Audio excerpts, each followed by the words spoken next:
Hey guys, this is my first quadcopter. It is a Syma x11, not the camera version, just the standard version.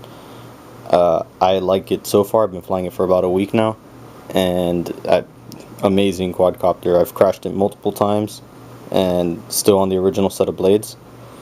I got it from gearbest.com for $31. Came with 2 extra motors and an extra set of blades.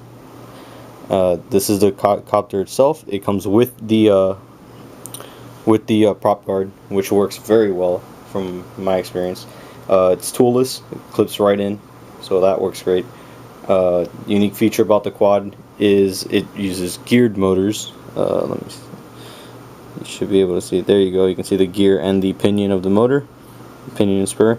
So it is very quiet, and it's able to use these nice big props and still retain the reliable battery life and a lot of power from such a small motor, very small motor. There you can see there, it doesn't even fill the whole motor housing. The transmitter, a lot of people complain about. It is Xbox 360 style, and it's 4-channel, 2.4 gig. You got your trim buttons here, down here. On the camera version, these would be for photo and video. You have dual rates, high and low, and you have the flip button on the right bumper. So because I can't leave things alone, I've already started to mod it. Very first thing I did was right here on the posts, this white line, I just grabbed the back end of an X-Acto and scraped it, and now when the LEDs light up, it shines through this white line and lights up the top of the copter a little bit better. I forgot to mention it does have 6 LEDs, two on each motor, blues in the front and reds in the rear, and it also has 2 up here on top, so when you're in high rates and you're pitched coming towards you, you can see it very well.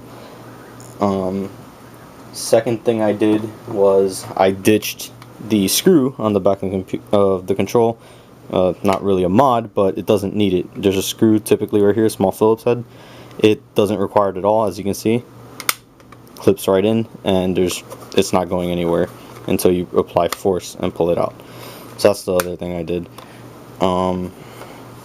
Following that, I went ahead and, if you can tell right here where the battery cable is, no, you can't really see. Right there, maybe at that angle, you might be able to see it.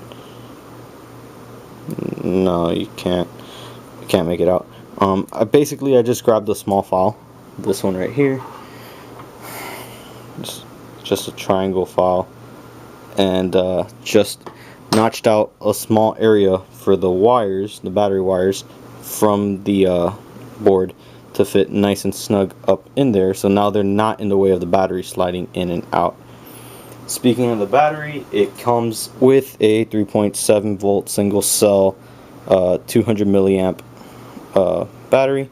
This is it right here. Charges in about 40 minutes, and it flies for about 7.5, 8, depending on what you're doing.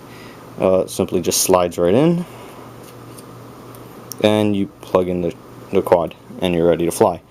Well, next thing I did was I ordered from the legendary Hubsan X4 a 3.7 single cell 500 milliamp battery. It has the same connector, as you can see here, same connectors on both batteries. The only difference is the Hubsan battery is just slightly longer. You can see right there. Now, what I did was, inside the quad, there is a foam block all the way in the back of the battery compartment. I grabbed some tweezers, stabbed them in there, pinched, and pulled them right out. So now, the Hubsan battery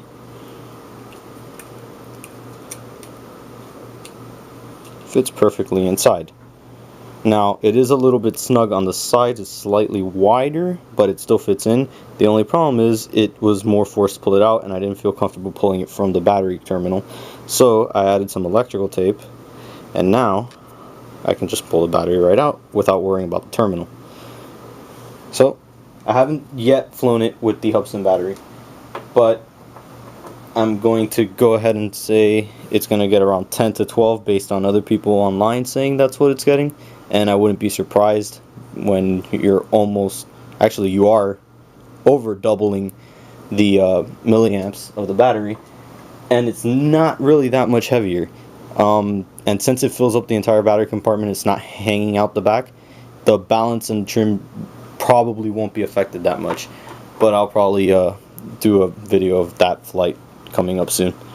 Alright guys, that's my Syma X4, or sorry, not X4, Syma X11. Not much of a real review, but it's a great beginner's quad. Like I said, this is my first quad, not my first RC. I've been doing cars, boats, and planes for years now, but never had a helicopter other than 2-channel air hogs, little toy. And I was able to fly this right out of the box with very little trim, very little input. So thanks for watching. Stay tuned for a flight video with the Hubsan battery.